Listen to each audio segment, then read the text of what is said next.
There is a place in Kazakhstan where camels walk past shipwrecks. Rusting fishing trawlers, tilted in the sand, their hulls flaking orange under a desert sun, sitting where a sea used to be. This was once the fourth largest lake on Earth, big enough to have its own storms, its own fishing fleets, its own weather. And within a single human lifetime, most of it simply vanished, 9/10 of the water gone. It is usually called the worst man-made, environmental disaster of the 20th century. But go to the far northern edge to a port town called Aral, and something is happening that almost nobody predicted. The water is coming back. This is the story of how a few thousand impoverished fishermen brought half a dead sea back to life. And they did it with dirt. To understand what they fixed, you have to understand what broke. In the 1960s, Soviet planners looked at the two great rivers feeding the Aral Sea, the Amu Daria and the Sadaria, and saw wasted water. So they diverted them. Thousands of miles of canals were dug to turn the desert into cotton fields. The plan worked, the cotton grew. But the rivers stopped reaching the sea. Starved of its rivers, the sea began to evaporate faster than it could refill. The shoreline crept away from the towns a kilometer a year, then more. In Aralsk, the boats were left sitting on dry land. And here is the cruel chemistry of it. As the water shrank, the salt that was left behind grew more concentrated, 3 times saltier, then more. Too salty for the pike and the carp the whole region lived on. The fish suffocated in their own sea. By the 1980s, the Aral had split into two: a smaller northern sea in Kazakhstan and a larger southern sea sprawling into Uzbekistan. The southern half was, for all practical purposes, doomed. The rivers feeding it were simply gone. The northern half still had one thing the south did not: the Sadaria River, still trickling in from the mountains.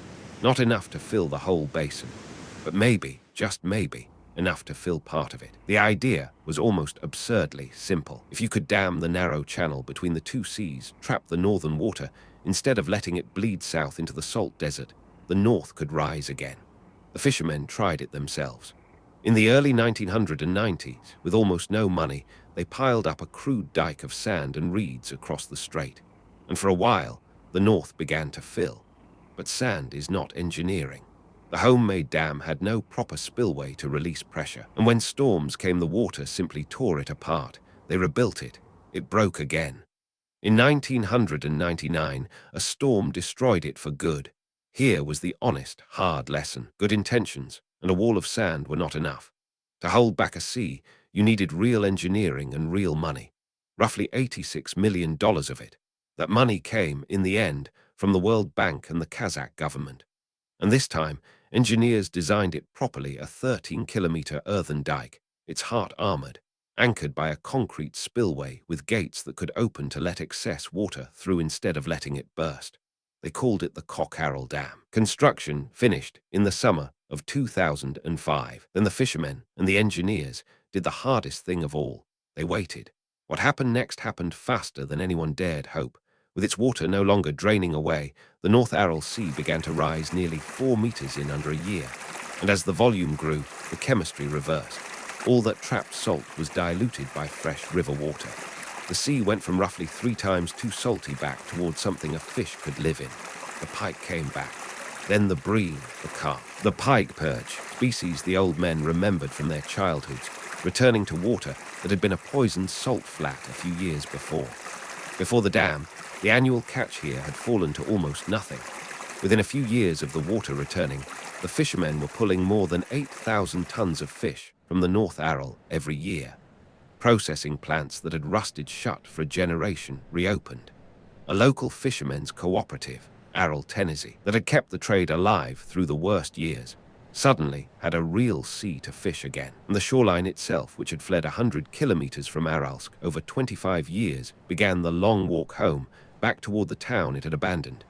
Now let us be precise, because this story is only worth telling if it is told honestly. The dam saved the north. It did not save the south. Beyond the Aral, the larger sea is still mostly a salt desert, and it likely always will be. But that is exactly what makes it matter. Nobody brought back a whole Dead Sea by magic. They looked at what water they actually had, built one honest wall in the right place, and saved everything that wall could reach. And they are not finished.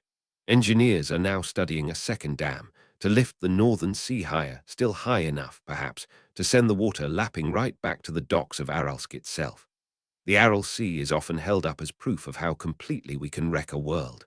The North Aral is quieter proof of the opposite, that some of what we break, with clear eyes and 13 kilometers of dirt, we can also mend. If you want the full breakdown, the exact engineering, the numbers, and the map of where the water stands today, I have put it all together in the link below. It is worth the look.